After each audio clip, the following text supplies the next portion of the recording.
está empezando a indagar en que el desempeño lingüístico de pacientes podrían dar algunas señales tempranas a la hora de predecir este tipo de enfermedades neurodegenerativas, ¿no? Muy interesante el uso de algunos verbos en los pacientes. Les está dando señales a los especialistas en este tema para predecir este tipo de enfermedades. Vamos a hablar de ello con el doctor Adolfo García. Él es director científico del Laboratorio de Psicología Experimental y Neurociencias también es investigador del CONICET, y esto pertenece a Fundación INECO, y ya nos atiende vía Skype el doctor García. Fernanda lo saluda. Doctor, buen día, ¿cómo le va?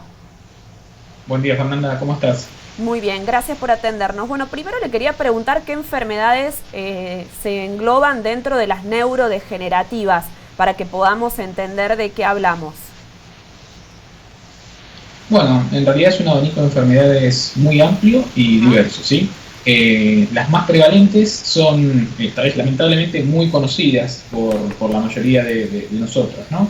La enfermedad neurodegenerativa más prevalente en el mundo es la enfermedad de Alzheimer, ¿sí? Seguida en prevalencia por la enfermedad de Parkinson, y luego hay muchas otras enfermedades neurodegenerativas: la demencia frontotemporal, la ataxia espinocerebelosa, la degeneración corticobasal, muchas, pero bueno, creo que las dos que más interés han suscitado en esferas de investigación, de diagnóstico, de tratamiento, de ensayos clínicos y también en la población en general, son las dos primeras que mencionaba, ¿no? La enfermedad de Alzheimer y la de Parkinson. ¿Cómo es que descubren esto, ¿no? O tienen un primer indicio de esto, de que el desarrollo lingüístico puede llevar a, o puede transformarse en algún indicio temprano de este tipo de enfermedades? Bueno, lo primero que tenemos que entender es que el cerebro es un órgano muy complejo y cuyas estructuras, sus redes y sus mecanismos nunca están dedicados a una única función. Es decir, no hay ninguna parte, ningún proceso del cerebro que sea selectivo, privativo de una única función. Estas enfermedades son llamadas neurodegenerativas porque progresivamente van suponiendo la muerte de neuronas, básicamente la degeneración, la atrofia de distintas áreas cerebrales, ¿sí? En el caso de la enfermedad de Alzheimer se trata de regiones parietales, temporales o hipocampales que tienen un papel muy... Doctor, ¿nos escucha? Tenemos ahí algún problema con el Skype, tal vez alguna señal. Bueno, nos decía esto, primero el Alzheimer, ¿no? Para entender cuáles son las enfermedades neurodegenerativas, y esto que nos explicaba, ¿no? Que el cerebro nunca está atendiendo a una única tarea. A ver si lo tenemos al doctor. Hola, ¿me escuchan? Sí, ahí sí. Nos estaba explicando el cerebro que no tiene nunca una única función. No tiene claro, o sea, ninguna estructura cumple una única función. En ese sentido, entonces, decía que en la enfermedad de Alzheimer estos procesos de degeneración, de atrofia, afectan principalmente regiones parietales, temporales o hipocampales del cerebro, ¿sí? Que se asocian de un modo muy importante con funciones de memoria semántica, memoria episódica. En el caso de la enfermedad de Parkinson, los circuitos afectados son las llamadas vías frontoestriadas, ¿sí? Y estas cumplen un papel muy importante en, por ejemplo, la coordinación motora, ¿no? De ahí que algunos de los síntomas más notables de la enfermedad de Parkinson tengan que ver con el movimiento del cuerpo, ¿no? La rigidez, el temblor, etc. Pero, como apuntaba antes, ninguna de estas regiones se dedica exclusivamente a esas funciones. Y sucede que esas regiones cerebrales también cumplen papeles importantes en muchas capacidades cognitivas que tenemos las personas, incluidos ciertos aspectos del lenguaje.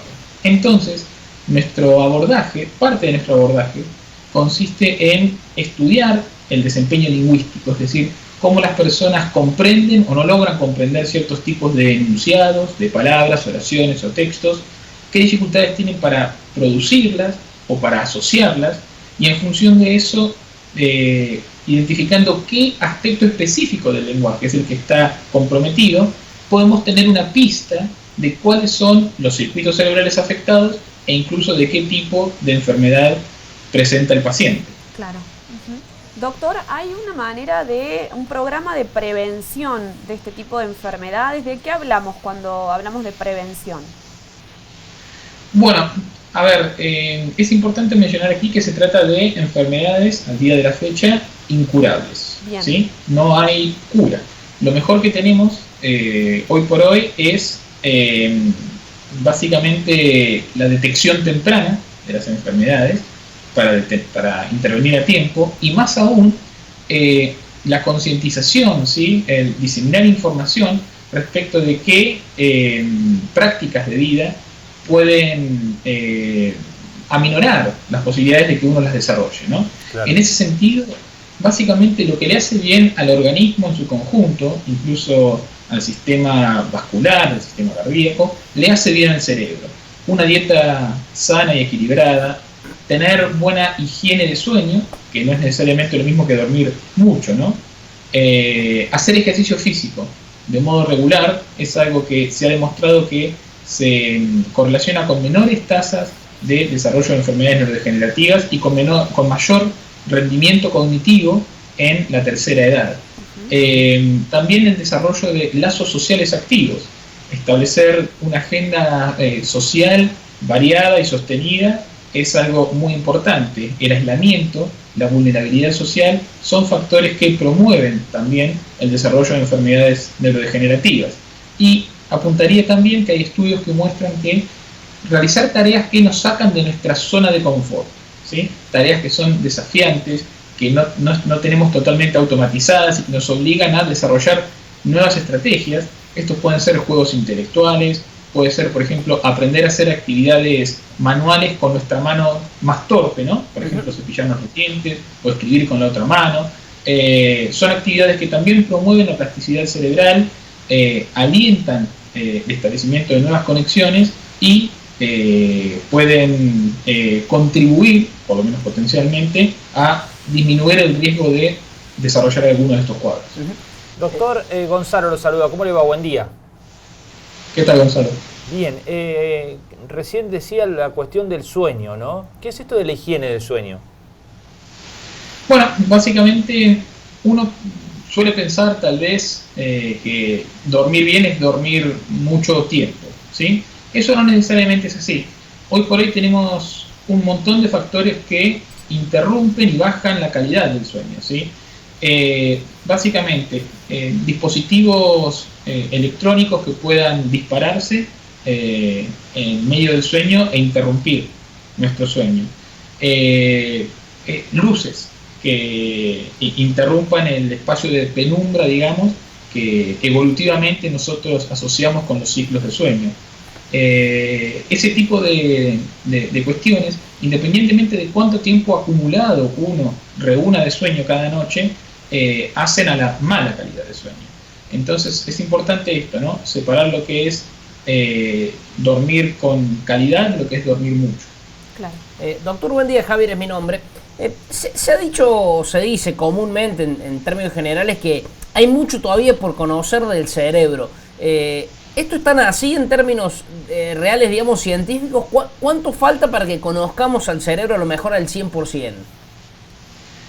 Mira, esa es una pregunta paradójica, porque si nosotros supiéramos cuánto falta para llegar al 100%, significa que conocemos cuál es el 100% al que se puede llegar, ¿no?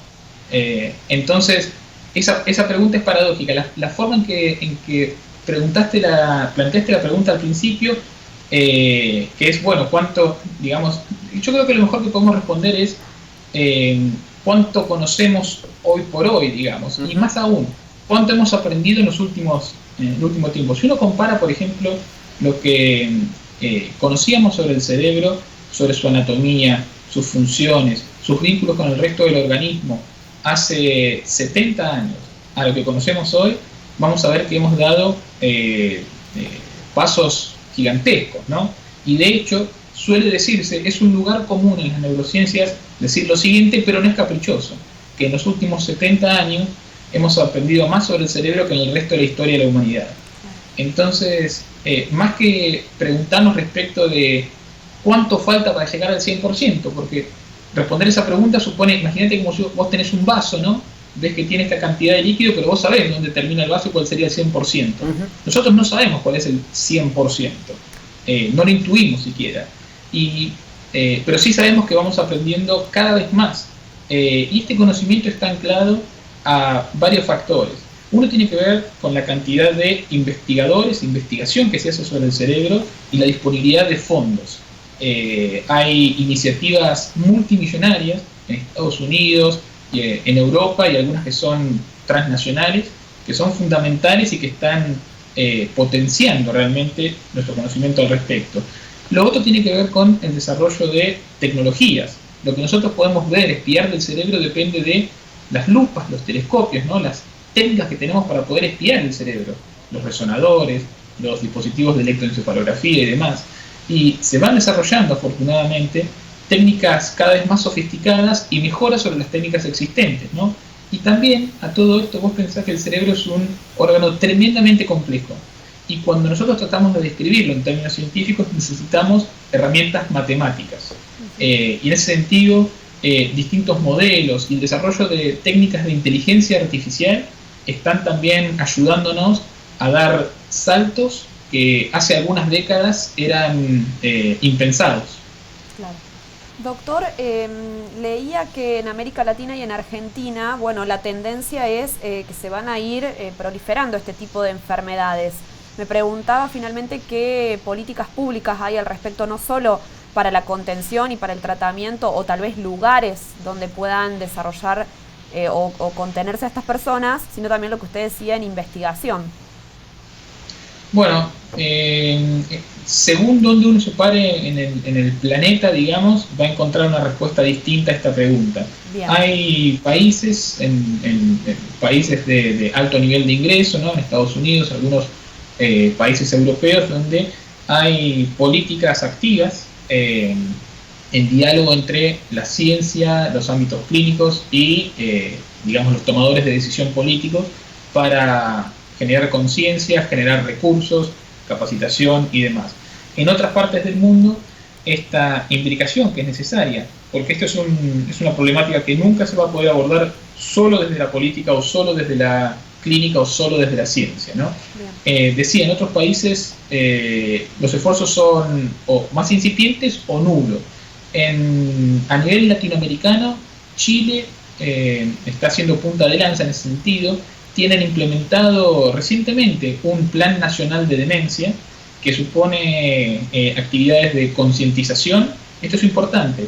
Generar, diseminar información al respecto en el público en general es un paso para nada menor al respecto. Bien. Y luego actividades para capacitar, entrenar a clínicos de distintas especialidades, para estandarizar las herramientas con las que se evalúan los pacientes, y también para generar capacitación e intercambio de datos a nivel de investigación científica. Y de nuevo, más que pensar en estos eslabones como componentes separados, hay que pensarlo siempre en diálogo, siempre en interacción.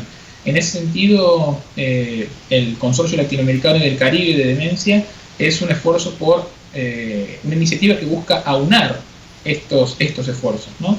Y creo que eso también es importante, tratar de salir de la lógica aislacionista de cada centro o cada provincia o cada país por separado y tratar de empezar a mancomunar esfuerzos, porque esto es algo que nos involucra a todos. Bien, doctor Adolfo García, muchas gracias por habernos atendido. Al contrario, muchas gracias por el espacio y espero que tengan un buen fin de semana. Igual para usted.